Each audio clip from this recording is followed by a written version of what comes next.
So I decided to go in the past and try to dig in the crates and dig up an old book. And this book is Silver Surfer 35.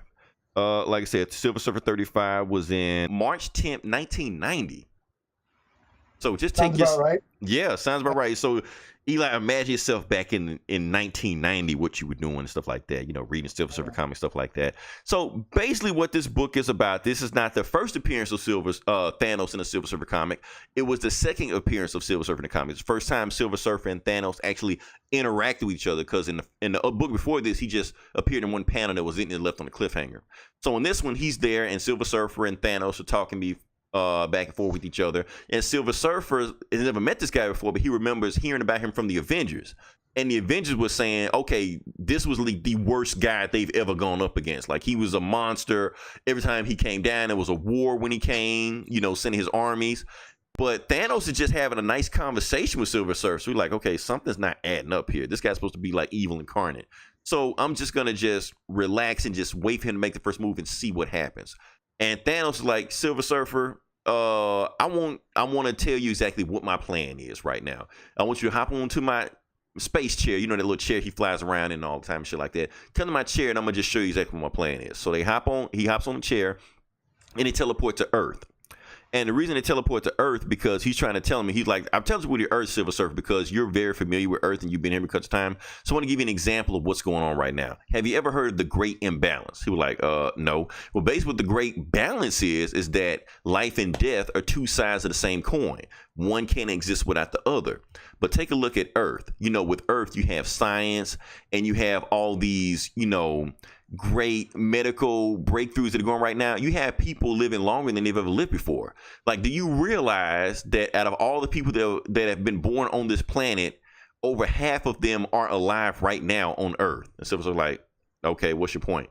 I'm gonna show you my point. So he teleports him to Tokyo in rush hour, and he like, look at all these people on this little bitty island. You know, that sounds so familiar. I remember that. Yeah. I'm taking you back, like flashback. Yeah. So all this happens. He like go on the subway or something. They go on the subway. Yeah. And it's super packed. And he was like, look at all these people on this little bitty island in rush hour in Tokyo. And Silver Surfer like, okay, that's Tokyo. Yes, they're overcrowded. They're overpopulated. That's just one example of the city.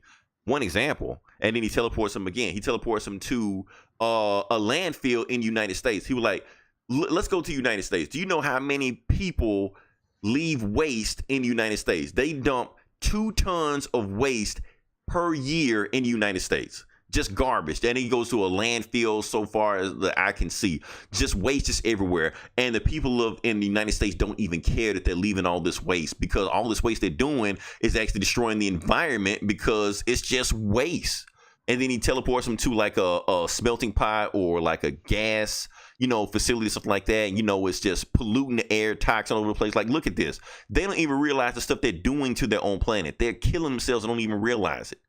And then Silver Surfer like, well, don't worry about that. I'm pretty sure somebody on the planet Earth will figure out what's going on and find a place to stop it. And Thanos looks at him. He's like, do you really believe that? Do you really believe that the people on Earth are going to find a way to stop the pollution and the waste and the environmental stuff they're doing and the overpopulation, or even talking about maybe birth control? They're not going to do it. They haven't been, because if they were going to do it, they would have done it already. And it's getting worse and worse and worse and worse. Earth is pretty much planting the seeds to their own destruction. They can't keep going the way they're going. They're going to eventually be overpopulated or destroy their own ozone layer, because they're expecting somebody else to solve the problem for them when they don't know they can do the problem themselves. So then he teleports him again, teleports to another planet. He was like, I'm going to give you another example. I'm going to take you to this other planet called Solaria. Now, these people are peaceful. That's just like some little cat monkeys or whatever like that running around like that. Yeah. So these people are peaceful. They don't bother anybody. They don't start wars. All they want to do is just eat and find shelter. That's all they do. They don't call mate. Mate, right? And mate, yeah. He said, because that's the problem with them. Since they don't do anything, all they do is eat, shit, and fuck. That's it. Yeah. So they're just overpopulating this planet. So by the time from now, about 20 years from now, there's going to be so many people on this planet, they won't be able to feed themselves. And when they won't be able to feed themselves, that's when you're going to start getting tribalism. That's when you're going to start getting clan wars. That's when you're going to start getting cannibalism, because the planet won't be able to sustain themselves. So this little problem I showed you on Solaria, the problem I showed you on Earth, is happening all over the universe because the more people that are popping up, it's becoming unbalanced. People need to die for other people to show up. Because if this keeps going on, the whole entire universe is going to eventually collapse because it's not enough to go around. So, and then Silver Surfer's like, so what do you propose to do? Well, easy. I propose euthanasia. I had to look that term up so you can look it up later on. Basically, what euthanasia is, what he thinks it is, I'm gonna wipe out 50% of the universe. Silver's like, wait, what? Yeah, I'm gonna kill everybody. And that way the universe will finally be balanced again and it'll be able to sustain itself. Because if I don't do this, then everybody's gonna be wiped out. And Silver Surfer like, okay, you're crazy. I'm gonna stop you right now. And Thanos is like, no, you're not.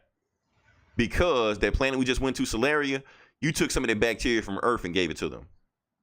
And you didn't even know you did. I'm like, oh shit. Yeah, and he said, matter of fact, 50% of the planet is already dead because of you. If you can either fight me right now, or you can go save the other 50%.